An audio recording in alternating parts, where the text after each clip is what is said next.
I need your advice on how to fix iPhone error 53. That is an uncommon error that usually comes up when updating to iOS 9. That doesn't tell me how to fix it.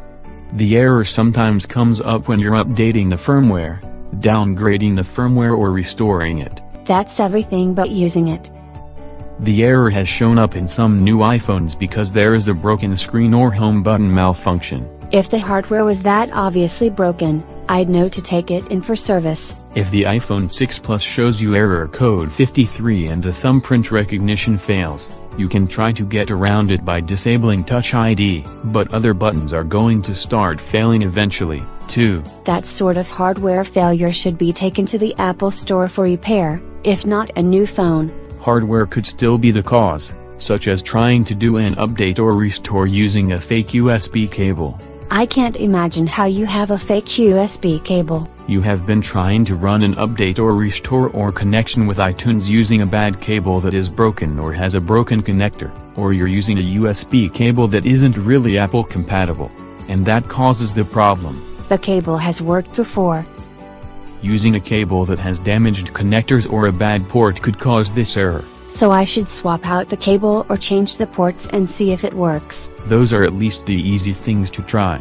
The alternatives then start ranging into the software realm. You're going to tell me to turn it off and back on? If you swap out cables to try to fix it, yes, power cycle it.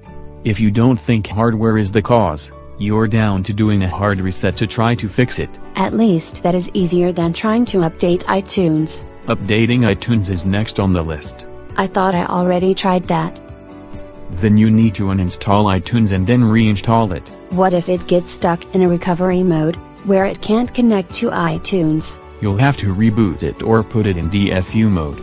Then do a factory reset of the iPhone. That's essentially a brain wipe of the device. If it is so confused that it can't install an update or new OS, it has to have a clean slate. Why is there so little information on what to do about the error code 53? It showed up on the iPhone 6 with the iOS 9, so it is relatively new. Let's suppose the buttons work and I reboot and restore. What else could I try? The error can come up if you change the screen on the iPhone 6 while the power is still on. That's both a hardware error and major human error. And doing a repair like that voids the warranty. To be fair, a screen that gets really wet and shorts out can generate an error 53 too, though rarely. Then I'd write out in a bag of silica packs and really hope the moisture indicators didn't change colors while I take it to the store for a repair.